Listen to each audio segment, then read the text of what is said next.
Café Kritik. KritikerInnen-Gespräche. Heute sprechen wir über den Film Mutzenbacher der österreichischen Filmemacherin und Autorin Ruth Beckermann. Ihre letzten Filme Waldheims Walzer sowie Die Geträumten wurden vielfach ausgezeichnet. Die Geträumten 2016 mit dem Bildrauschring der Filmkunst auf dem Filmfest Basel. Und genau hier befinden wir uns heute, auf dem 11. Bildrausch Filmfest. Mutzenbacher läuft hier im internationalen Programm. Ruth Beckermanns Film ist ein Casting und im Mittelpunkt steht ein Buch. Der über 100 Jahre alte pornografische Roman Josephine Mutzenbacher oder Die Geschichte einer wienerischen Dirne. Autor unbekannt. Da bleib ich immer drin, lass dir nur Zeit, lass dir nur Zeit. Ich spritz nicht, jetzt werd es herausziehen unangenehm. Jetzt darf ich auf einmal fügen, nicht wahr? Jetzt darf ich. Beckermann lässt ausschließlich Männer zwischen 16 und 99 Jahren in einer ehemaligen Sargfabrik in Wien Textauszüge daraus vortragen. Die anstößigen Passagen lösen bei der Lektüre am Filmset Erinnerungen aus, zum Teil auch erotische Vorstellungen. Einige lehnen das spontan Gelesene vehement ab, distanzieren oder rechtfertigen sich. Aber die haben nur Spaß gehabt. Also von der Perspektive der Frau zum Mann, weil ich glaube, es gibt kaum eine Frau, die heute herumläuft und sagt, die haben Spaß auf einem Mann. Also ich kenne keine. Sie auch nicht? Ich schon. Ja, herum. Sex sei heute mehr denn je allgegenwärtig und in allen Medien präsent, sagt die Regisseurin. Zugleich träfe Sex aber auf ein moralisch hochgradig aufgerüstetes Umfeld. Ruth Beckermann wundert sich darüber, wie die westliche Welt mit Sexualität umgeht. Ihr Film sei ein Versuch, diesen Widerspruch für einen Moment aufzubrechen. Ob das funktioniert und wie er ankommt, erfahren wir nun von Jean Perret, Emilien Gür, Dominique Schmidt und Ruth Bettig. Die FilmkritikerInnen unterhalten sich auf Französisch über Mutzenbacher im Foyer des Stadtkino Basel. Durch das Gespräch führt der Mitbegründer von Film Explorer, Giuseppe Di Salvatore. De quel côté vous avez approché ce film? De quel côté vous a intéressé le plus ou fait problème le plus? Je pense qu'il y a deux façons d'aborder le film, effectivement, mais qui ne s'excluent pas. Hein. D'une part, bien sûr, observer la maîtrise du dispositif, qui est brillant. Les films de Ruth Beckermann sont toujours bien pensés et articulés. Et là, elle met en scène des hommes, des dizaines d'hommes. Peut-être même qu'il y en a plus de 100 dans les plans d'ensemble, où tous ces hommes répètent des mots de commerce sexuel considérés par l'un des protagonistes, considérant ces mots comme vulgaires. Bon. Donc le dispositif est extrêmement singulier, radical, précis, et qui met face à la caméra, face à nous, spectateurs, des hommes qui vont lire donc des extraits de ce livre du début du siècle dernier, ce livre considéré comme pornographique. Donc ce dispositif est passionnant et nous met à l'épreuve, nous spectateurs, surtout que derrière nous spectateurs, il y a la réalisatrice, qui est hors champ mais qu'on entend sans arrêt, hein, et qui pose des questions, qui fait lire, qui fait répéter parfois, qui pose quelques questions, pas beaucoup, mais qui pose des questions. Puis l'autre aspect, bien sûr, c'est qu'est-ce qui se dit. Alors là, je vais laisser parler mes collègues. Qu'est-ce qui se dit quant à ce récit dû à une prostituée viennoise dont on dit à la fin qu'elle aurait eu 33 000 clients. Mais on ne sait même pas si c'est vraiment elle qui a écrit le texte, hein, sans que ce soit un homme. En tout cas, il y a un doute sur l'auteur de ce livre qui, paraît-il, a fait les beaux jours de toute une jeunesse germanophone, aussi bien en Suisse qu'en Allemagne. Texte érotique, porno, très connu. Mais alors, par rapport à ce texte-là, moi, j'attends mes camarades en dire quelques mots. C'est ça, exact. Avant d'en venir au contenu, justement, la question du dispositif m'intéresse. Comme tu l'as dit, Jean, c'est un dispositif extrêmement, habilement construit, très intelligent. Le défi des films dispositifs, c'est toujours l'inscription de ce dispositif dans la durée. Et ça, c'est une piste que j'aimerais bien discuter C'est-à-dire que un des aspects, selon moi, du film qui ne fonctionne pas vraiment, c'est cette inscription du dispositif dans la durée. C'est-à-dire qu'on a un dispositif très intelligent, très programmatif, très programmé. Et en fait, il y a très peu d'évolution. Il y a quelque chose de rigide qui, à mon avis, donne un caractère un peu stérile au film. Il y a voilà, une série de variations, enfin des réactions différentes qu'on entend, mais le dispositif reste statique. Je pense que le film aurait gagné à essayer un peu de rejouer les cartes, au niveau, notamment au niveau du rôle de la réalisatrice qui reste enfermée dans cette position de pouvoir. Je pense que ça aurait été intéressant. Le film aurait gagné un peu à rendre un peu plus fluide ces positions de pouvoir qui sont interrogées. Moi, je ne crois pas vraiment que la réalisatrice reste informée dans le dispositif, parce que ce qu'elle fait, c'est de créer un dispositif où il y a seulement les hommes qui parlent. Aussi, si on parle du livre même, d'abord on croit que c'était écrit par une femme, par une prostituée des années, des années 20 à Vienne. Je crois que c'est assez accepté par les académiques que le livre est en fait écrit par un homme. Et ce qui montre aussi le film, c'est un peu que ce texte, ça donne une justification de l'exploitation des femmes. Parce qu'il montre que voilà, aussi les femmes, ils aiment d'être abusées d'une façon comme est décrit dans le livre. Et personnellement, dans mon expérience, rien de bien jamais arrive si on met 100 hommes dans une chambre et les laisse parler. Mais en même temps, comme il y a la réalisatrice qui est une femme, il reste toujours cet dernier aspect de performance de la partie des hommes qui vont jamais être aussi libres que dans une Umkleidekabine. C'est un peu le truc cliché où vraiment les hommes entre eux qui parlent. Et comme ça, il reste toujours cet aspect de performance qui est peut-être un peu pour moi le problème principal du dispositif, que à la fin c'est pas pur. Mais ça pourrait être une vertu, la dimension de performance qui rendrait moins rigide justement le dispositif. Est-ce que c'est pas plutôt une vertu le fait que à chaque fois chaque homme performe, improvise, et donc ça donne une vitalité plutôt au film, je sais pas. C'est-à-dire que le film joue de l'effet de surprise et de provocation pour nos spectateurs, puisque des hommes de tout âge, de toutes conditions, sont invités à dire un texte tiré de ce livre pornographique qui est reproduit sur des petites feuilles de papier. Ils lisent, et donc la cinéaste met en bouche et met en voix des textes pornographiques qui posent problème. Pas particulièrement au début, quand on découvre la teneur de ces textes, qui pour beaucoup se base sur la question de pédophilie. Il est question même d'une petite fille de 5 ans, je crois, qui commence à découvrir, semble-t-il avec beaucoup de plaisir, son corps à travers la présence d'un sexe masculin bandé contre son propre sexe. Enfin, je reprends des mots du film, je n'invente rien. Donc, quand on découvre ça, il y a un effet choc, un effet surprise, un effet en quoi ça me concerne, moi, spectateur, aujourd'hui. Mais le défaut peut-être, c'est que ça se répète. Il y a un effet de répétition qu'on retrouve aussi dans le dispositif.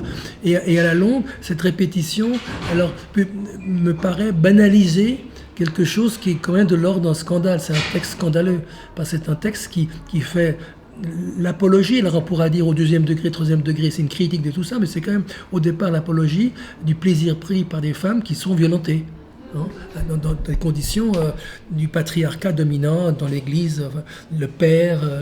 Et cette question-là, elle est tellement récurrente, reprise, qu'elle, à mon avis, subit un affadissement, un appauvrissement de la position critique d'un cinéaste.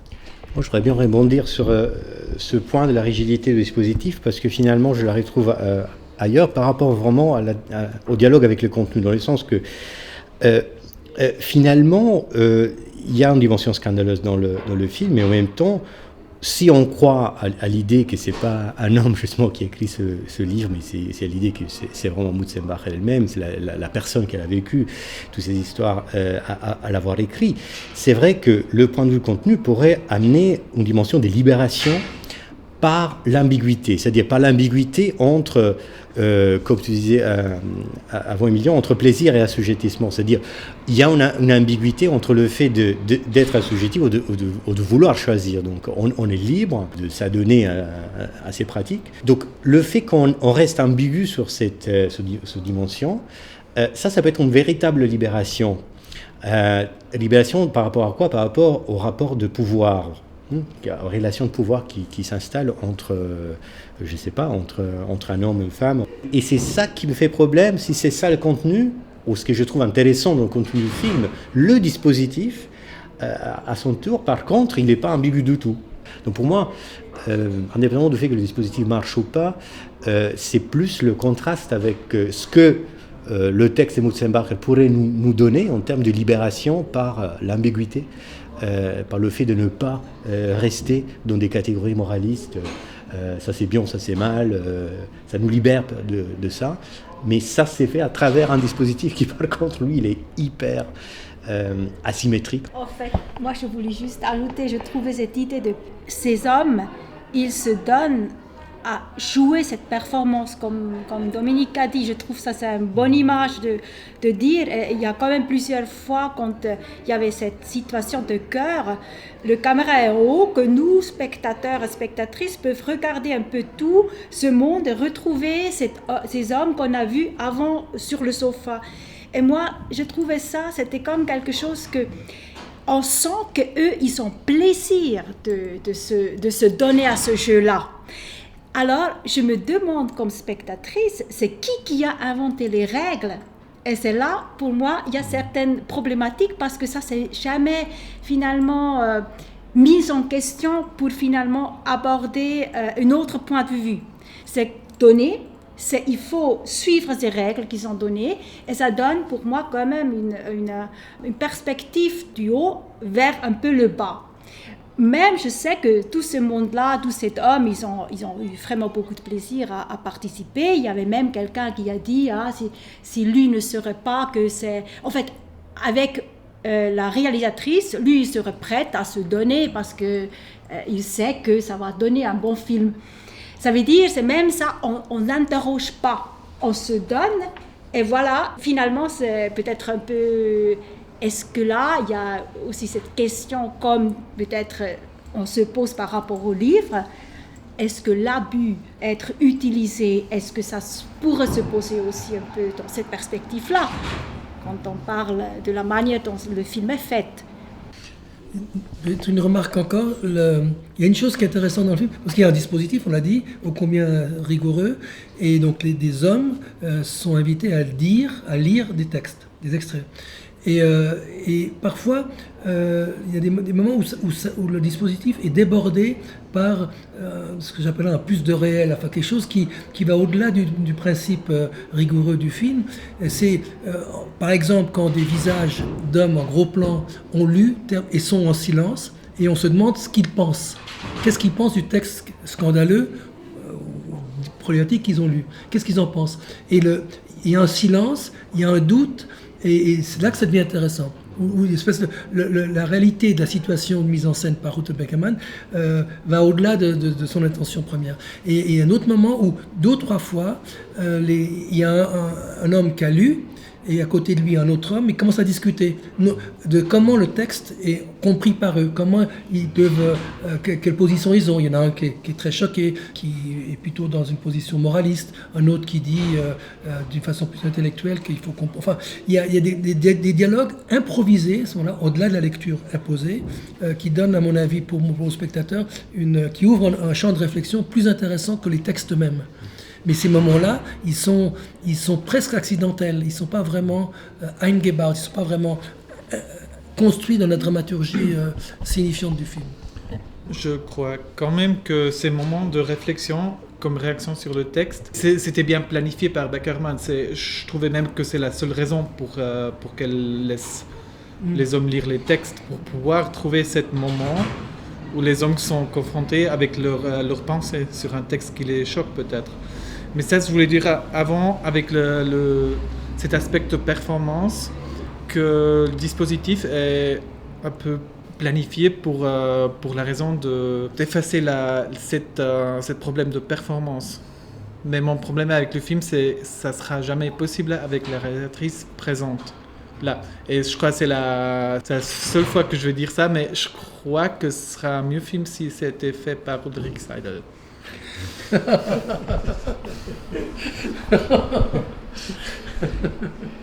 Mais oui, non, c'est vrai que pour un peu revenir sur ce qu'on a dit, c'est, enfin, si on veut faire l'effort de distinguer toutes les différentes couches qui cohabitent au sein de ce film, enfin, c'est l'expérience la réception de ce film est extrêmement complexe parce que il y a une oscillation constante entre règles et ambiguïté. On nous présente un texte, enfin, le film présente l'autoralité du texte comme ambigu, le film ne donne pas de réponse sur qui a écrit ce texte, donc en tant que public on est placé face à cette incertitude et donc d'entrée de jeu dans un état d'ouverture morale par rapport au texte qui va nous être livré par la récitation des acteurs, des acteurs non professionnels conviés à cet exercice. Donc voilà, ça ce serait déjà une première ambiguïté. Puis ensuite, il y a l'ambiguïté du dispositif mis en place par la cinéaste elle-même. Et donc il y a cette espèce de télescopage d'ambiguïté qui contribue à faire de ce film une expérience assez... Enfin, je crois que ce serait difficile de dire que le film n'est pas intéressant pour cet état d'incertitude morale dans lequel il nous place.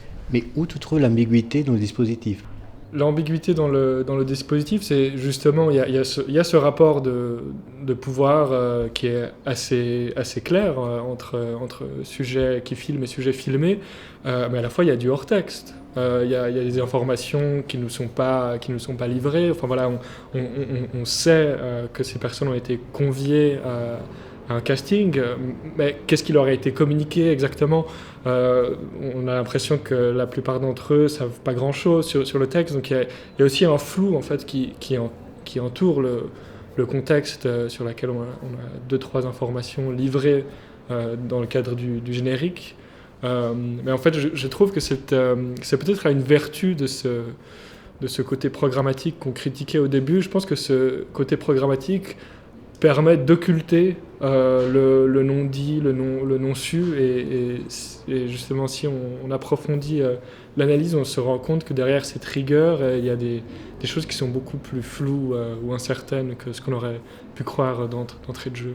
Peut-être pour terminer, après, met en scène une sorte de phénoménologie de la réception, dans le sens que non seulement thématise un texte du début du XXe siècle, dont la réception était très discutée, mais la réactive aujourd'hui. Donc, moi, je me posais la question, est-ce qu'un livre qui a certainement été scandaleux à l'époque, est-ce qu'il est vraiment scandaleux aujourd'hui ? Est-ce qu'il devrait être scandaleux ? Est-ce qu'il est scandaleux que dans certains contextes ? Je me suis beaucoup interrogé sur le fait que le fait de trouver une certaine dimension de scandale ou de choc aujourd'hui par rapport à ce livre témoignerait d'un moralisme assez préoccupant. Disons que c'est compliqué, c'est une question compliquée par rapport à la morale et de la cinéaste, du film et de notre position à nous spectateurs, et le contexte quand même actuel en ce qui concerne la pédophilie, la violence sexuelle faite aux enfants, est une question endémique. Elle est discutée dans le monde entier. On sait les méfaits considérables et pas encore tous mis à jour de l'Église catholique, des églises en général. Et donc là, on a dans le texte des gamines qui prennent beaucoup de plaisir à être charmées par les pratiques sexuelles d'adultes. On ne peut pas imaginer Aude Beckermann ignorant le contexte, donc je pense qu'elle fait une provocation, peut-être assez à la manière autrichienne. Surtout c'est un film qui fait assez mal à nous, les mecs, tel qu'on est censé être représenté par les hommes du film. Hein. C'est comme un film, je trouve, extrêmement provocateur et qui pour moi, installe un certain malaise. Parce que, effectivement, je ne sais pas, ambiguïté ou non, mais je ne sais pas très bien comment il me parle et comment il attendrait de moi un positionnement, une réaction. C'est un film qui piège, dans le fond. Parce qu'il pourrait nous piéger en disant... C'est un film scandaleux, on est moralisateur de premier degré, on ne réfléchit pas, on rejette. Et donc il nous piège parce que cette réaction n'est pas suffisante. Et puis par ailleurs, commencer à entrer dans le jeu du texte et en trouver délicieuses les différentes manifestations sexuelles, ça devient aussi très ambigu pour nous. Moi je dis, c'est comme formidable, c'est le récit de ces gamines qui se font prendre par tous les...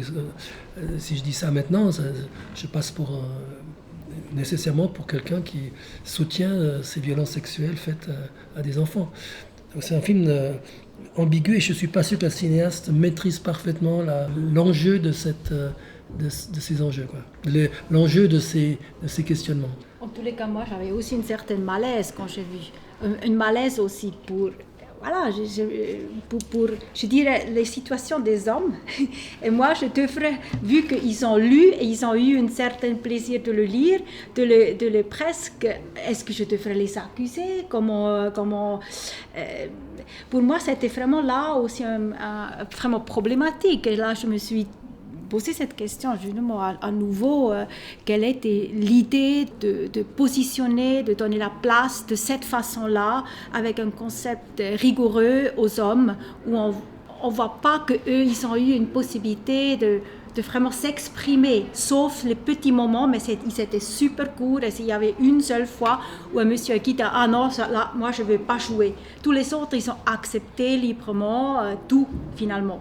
Et surtout, les scènes des chœurs, pour moi, c'est assez significatif qu'on les laisse crier encore une fois certains mots. Ça m'a vraiment mis dans une situation de vraiment très, très inconfortable, je dois dire. Et dernier mot peut-être, beaucoup de gens ont ri dans la salle. Ouais. C'est un film drôle par ailleurs. Parce que justement, cette équipe d'hommes qui crient des mots qui sont tous les synonymes du mot baiser, hein, ficken, tout ça quand même assez rigolo. Hein, mais c'est un troupeau qui bêle, quoi. Je trouve l'intelligence du film, c'est justement le fait de balancer la malaise qui est peut-être même voulu, la provocation par rapport justement à des thèmes très délicate avec beaucoup d'humour. Je pense que le film continue encore à nous piéger là maintenant, alors qu'on est en train de s'exprimer à son sujet. C'est un piège qui est le fruit du dispositif mis en place par Giuseppe Di Salvatore, mais je pense qu'on continue à être piégé par le film, parce que c'est un cas inextricable. Enfin, on n'y arrivera jamais à faire la clarté sur cet objet qui est terriblement ambigu. Et pour revenir à ce que tu disais ce matin, Dominique, aussi un des malaises provoqués par le film, qui cultive donc cette ambiguïté sur la source du roman, et je crois que c'est un des protagonistes l'évoque. Ce roman peut être perçu comme une sorte de légitimation d'abus sexuels commis par des hommes sur des jeunes filles. Voilà, l'incertitude de la visée, de la fonction du texte contribue bien sûr à nourrir ces préoccupations et cette incertitude morale autour de cet objet. Avec le grand défi de dépasser, de penser quelque chose qui va au-delà de la morale, finalement, qui a aussi un défi, je pense, du film, et qu'il faut peut-être aussi assumer. Schluss mit Genuss, Schluss mit Genuss. Schluss mit Genuss, Schluss mit Genuss, Schluss mit Genuss, Schluss mit Genuss. Café Kritik ist eine Produktion von Film Explorer. Redaktion und Sprecherin Jeanette Wolf.